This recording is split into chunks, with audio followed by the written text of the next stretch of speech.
Lee, Simon. unbeaten at the Erie so far this season.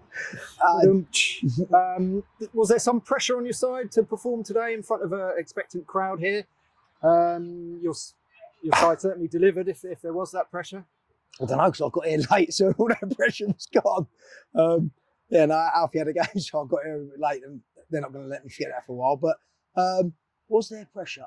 I don't know. We didn't feel it. But there should be no pressure on us, really. We just got to get points when we can, like today. Obviously, with the first game back, when you look at it now, you go, oh, yeah, it was important to get that win. But the crowd were brilliant. I mean, that was, I don't know what it was. What was it? But it felt like a good 1,500 here today, at least.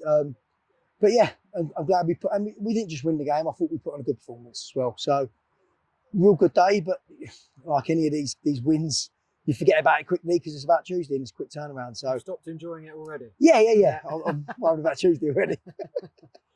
How did you deal with that rain delay just before kickoff there?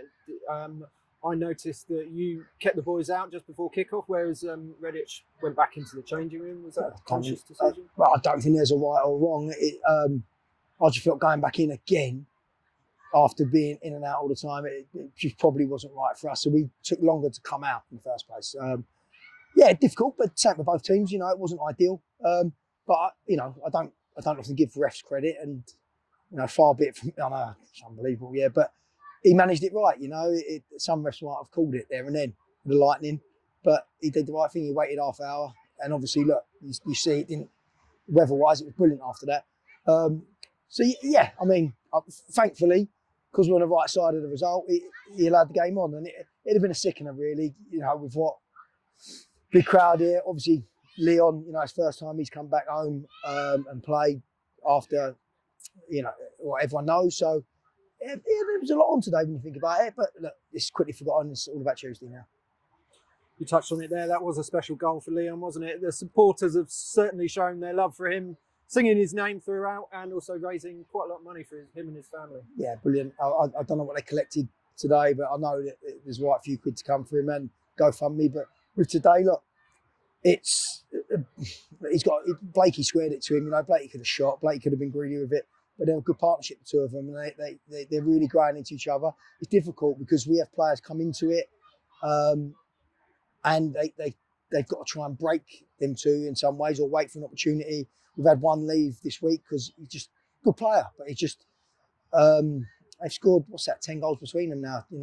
As a pairing, you don't want to disrupt it. But look, Leon knows he owes a lot for Blakey as well, because Blakey does a lot of unselfish stuff for Leon.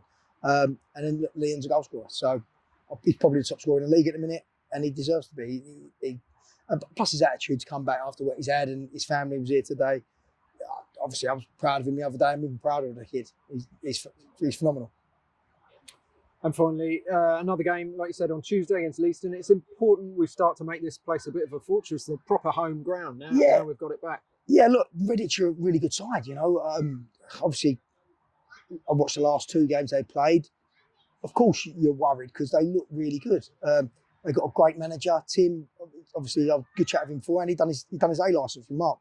So obviously, there's a connection there. And he's an old school proper manager. He probably outshouted me, and not many do that, to be fair.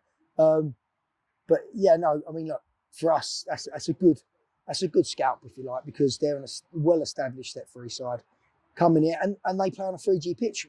We don't. That's our first ever game on a 3G pitch here. But as a squad, that's our first game. We made sure we tried to play a few pre-season. We played well. We played really well today. We didn't just win the game. We played really well, and we had to dig deep. We didn't just have it all our own way. We had to defend really well. Big mentions to Greeny, Echo, Brownie. That was great. Carl Connolly, brilliant. Josh had probably his best game on the right. Midfield three, tight, hard to break down. The two up front, two pests. But the most pleasing thing for me today was probably the 5 subs we had, because we've been really poor of late, our subs. We've been bringing subs on, and this really has been making us a lot worse. It hasn't really helped. But today they did. And any side, you're only as good as your subs you bring on. So that I'll go home with tonight, pleased that we look like we've got some good additions coming into it. We've still got Ben Baker to come back as well. You know, that's the never-ending story with Ben. But at some stage, we get a good player. You fit for tomorrow, by the way? As fit as a Cup 47-year-old can final. be. Cup final. 40, how old are you now? 48 now. You're not 48. You're older than me. You've got 20 days on me. And you get your first medal tomorrow. Fingers crossed, all right? We discussed this earlier. I'm still